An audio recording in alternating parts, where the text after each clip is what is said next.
things when it comes to men and women in hip hop, which I didn't think it was gonna be, because most women identify. This is This is the day. Look at these two big performances right here. I'm gonna tell you, it's really three. Lauryn Hill. By the way, as I'm going into the festival, I'm going to Rolling Loud mad times. Rolling Loud is all 21-year-olds, 18-year-olds, 23-year-olds. I'm seeing people who 45, 55, 65, nigga. I'm going to keep it a bean. And again, y'all not going to ever get me to disrespect this festival who put money in my pocket and gave me an opportunity. So I could dead that. They here for Lauryn Hill. Facts. Here's the second thing. We're in Philly. Meek is not here. Lil Uzi Vert performs. This is a homecoming performance for one of the biggest artists, if not the biggest artist in Philly. Now, here's the stage I'm on, the podcast stage.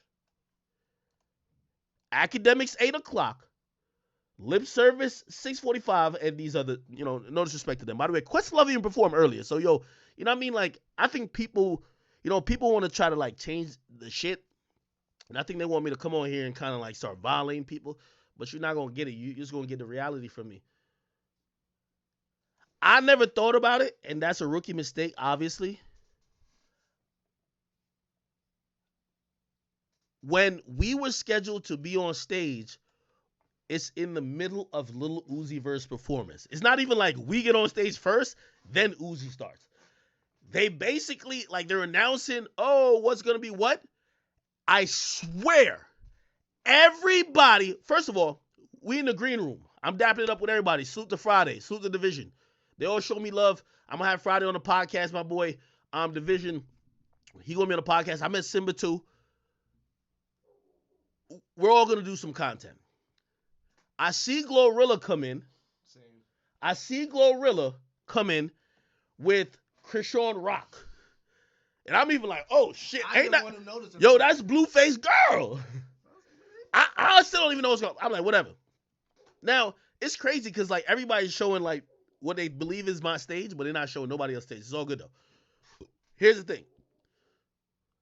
Glorilla goes out with Krishan Rock.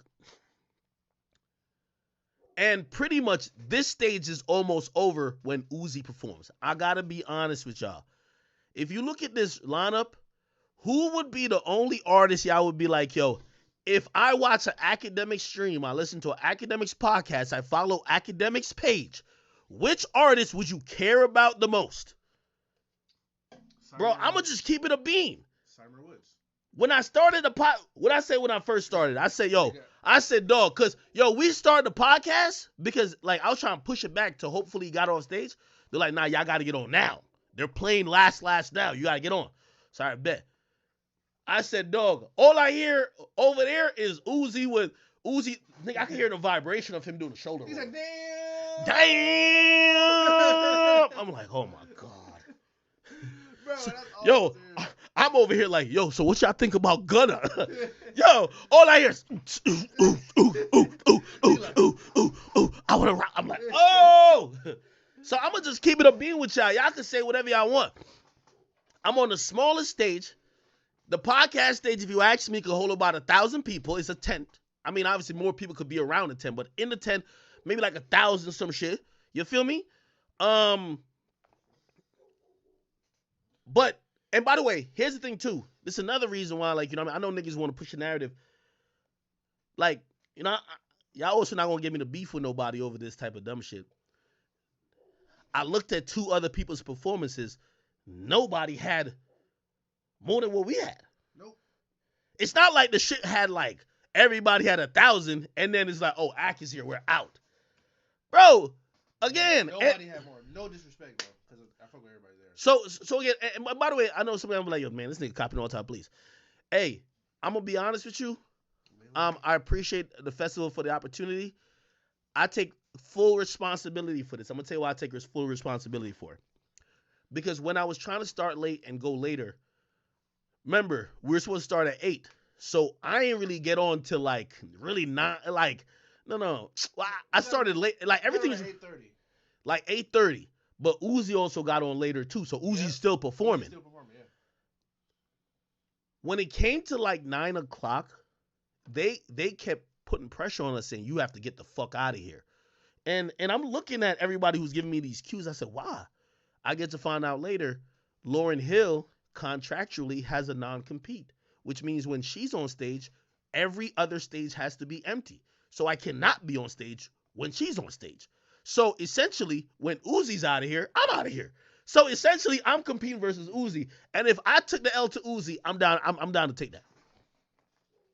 Cause I would have went to watch Uzi shit. We wanted to be where Angela Yee was. Okay. So we can have Now, in reality, the whole thing about 8 sounds great.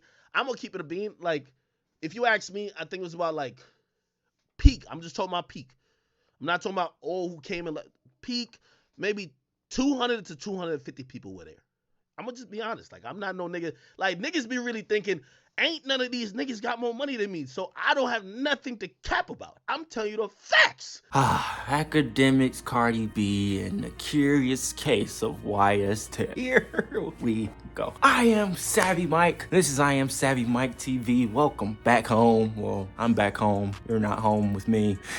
But we're back in our humble abodes. Like I said, no matter where I go, I'm gonna always be there to give you content, because it's COE. It's content over everything. If I gotta do a conference room, then so be it. We're gonna talk about Gunna regardless, right? Anyways, we're here, we're back, and the first thing I want to check off my list, check off my docket, is my nigga DJ Akademiks. Now, DJ Akademiks, he's back in the news. Why is he back in the news? Because he performed at the Roots Picnic Festival, and at the Roots Picnic Festival, they have 3 stages. They have like a main stage, a semi-main stage, and then a podcast stage. And so, for some reason, when they have these stages, they kind of align the times weird. So while Ak was doing his podcast, Uzi was performing. Now, say what you want to about Akademiks. I know a lot of people, they don't like him. They call him a cornball. They call him a goof. They don't like his takes. They don't like how aggressive he is over a camera, on a mic. Say what you want to, but the guy is the king of COE content over everything, you know. Joe Budden's the podfather. He's the godfather of COE, and Ak is the king. Let's just be honest. Let's just be real. These guys put content over everything. So even him, he had no choice but to talk about this because he had to explain himself, right? And in his explanation, I kind of understand. Uzi was performing. Come on now. Uzi was performing. Where do you think all of his fans, Akademiks fans, were? They were watching Uzi. They probably saw him on there like, yeah, Ak, but we're not leaving this Uzi concert to come see you. And I'm sure it started to fill up by the end of it. By the time Uzi was finishing up, I'm sure the chat niggas or whatever chat niggas was there ran over to go see what was going on. And that's the second clip that you get of him when he's talking about whatever he's talking about, and they pan out, and it looked like it's about 20 to 30 people out there, which isn't bad for when Uzi's performing. Like, what do you expect? What do y'all want from him? Anyways, the internet is tearing him up right now. You got Freddie Gibbs, he's talking about damn, and God takes care of his enemies, and you know, of course he had to use this situation to antagonize Ak, and basically all his haters had to use this situation to antagonize him as well. Am I gonna come for him for his low count in his, you know, audience? No, because Uzi was performing. Like, that is an excuse, unfortunately. Uzi was performing, and now Freddie Gibbs said something about it, and the whole internet is tearing his ass up. So, does he deserve it? Yeah, because if it was anybody else, he'd be doing the same thing right now. What are your thoughts on all of this? I am Savvy Mike. This is I Am Savvy Mike TV. Peace.